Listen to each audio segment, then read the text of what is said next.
Students, हमको मुद्रा बाजार के वर्गीकरण में जो नेक्स्ट टॉपिक पढ़ना है वो है अधिविनियोग स्फीति, ओवर इन्वेस्टमेंट इन्फ्लेशन। जब किसी देश में साहसियों द्वारा दीर्घकालीन योजनाओं में तेजी से अधिक पूंजी का विनियोग किया जाता है तो अकस्मात स्फीति की स्थिति पैदा होती है, क्योंकि पूंजी विनियोग के फलस्वरूप अधिक मुद्रा चलन में आ जाती है। इस प्रकार जो स्थिति उत्पन्न होती है उसे अधिविनियोग स्फीति कहते हैं। ठीक, मीन्स कि जब किसी देश में जो इंटरप्रेन्योर होते हैं, जब वो ज़्यादा से ज़्यादा इन्वेस्टमेंट कर देते हैं किसी प्लान में, तो इसकी वजह से स्फीति आ जाती है। क्यों? क्योंकि जब ज़्यादा कैपिटल इन्वेस्ट होगा उसकी वजह से ज़्यादा मुद्रा चलन में क्या हो जाएगी, आ जाएगी।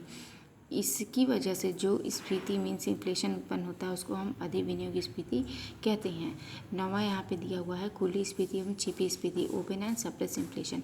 जब मुद्रा के प्रसार के परिणाम स्वरूप मूल्य में होने वाली वृद्धि को स्वतंत्र छोड़ दिया जाता है और समाज में बढ़ी हुई मौद्रिक आय के उपभोग पर कोई अंकुश नहीं लगाया जाता, तो उसे खुली मुद्रा स्फीति कहते हैं। ठीक, इसमें क्या होता है कि जब आपका मुद्रा प्रसार हो रहा है किसी देश में, तो उसके मूल्यों में होने वाली वृद्धि को स्वतंत्र छोड़ जाता है। मीन्स मुद्रा प्रसार की वजह से जो मूल्यों में होने वाली जो वृद्धि है उसके ऊपर कोई कंट्रोल नहीं किया जा रहा, उसे छोड़ दिया जा रहा है। और इसकी वजह से समाज में लोगों की जो मौद्रिक आय है उसके उपभोग के कोई अंकुश नहीं लगाया जाता है, तो उसे हम खुली मुद्रास्फीति कहते हैं। मीन्स ऐसा इन्फ्लेशन जिसके ऊपर कंट्रोल नहीं किया जा रहा है उसे हम खुली मुद्रास्फीति कहते हैं। इसके विपरीत यदि बढ़ी हुई मौद्रिक आय के उपभोग पर कुछ प्रतिबंध लगा दिए जाएं या अन्य उपायों द्वारा कीमतों को नियंत्रित रखा जाए तो उसे छिपी हुई या दबी हुई मुद्रास्फीति कहते हैं। मीन्स कि एक दूसरा तरीका ये होता है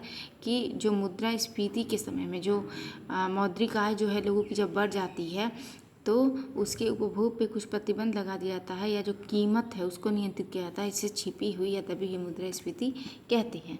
आगे देखिए यहाँ पे दिया हुआ है पूर्ण स्फीति या आंशिक स्फीति। तो ये प्रोफेसर देखिए कीन्स के द्वारा पूर्ण रोजगार बिंदु को आधार मानकर प्रोफेसर कीन्स के अनुसार पूर्ण रोजगार की अवस्था से पूर्व मुद्रा की मात्रा में वृद्धि के फलस्वरूप मूल्य स्तर में जो वृद्धि होती है उसे आंशिक स्फीति कहते हैं। ये प्रोफेसर कीन्स का दिया हुआ ये स्टेटमेंट है। उनके आधार पे जब देश में पूरा जो रोजगार है, हर किसी को पूर्ण रोजगार जब तक नहीं मिल जाता है उसके पहले की जो स्थिति होती है उसको हम आंशिक स्फीति कहते हैं।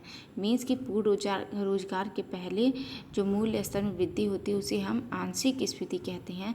ऐसी दशा में मूल्य में केवल साधारण सी वृद्धि होती है, क्योंकि मुद्रा की मात्रा में होने वाली वृद्धि उत्पादन के बेकार पड़े साधनों को रोजगार प्रदान करती है एवं रोजगार में यह वृद्धि मूल्य स्तर की तुलना से अधिक तीव्र होती है। ठीक, ऐसी कंडीशन में क्या होता है कि जो मूल्य स्तर में केवल साधारण सी वृद्धि होती है, क्योंकि मुद्रा की मात्रा में होने वाली वृद्धि उत्पादन के बेकार पड़े साधनों को रोजगार प्रदान करती है एवं रोजगार में यह वृद्धि मूल्य स्तर की तुलना में अधिक तीव्र होती है। ठीक, जब अर्थव्यवस्था में पूर्ण रोजगार की स्थिति में पहुंच जाती है और उसके बाद भी मुद्रा की मात्रा में वृद्धि की जाती है तो इससे उत्पादन में वृद्धि तो नहीं होती वरन मूल्य स्तर में वृद्धि होती है। इसे पूर्ण स्फीति कहते हैं। प्रोफेसर कीन्स के अनुसार जब अर्थव्यवस्था में पूर्ण रोजगार की स्थिति हो जाती है और उसके बाद जो है मुद्रा की मात्रा में वृद्धि की जाती है, जिसकी वजह से उत्पादन जो है उसमें वृद्धि नहीं होती है,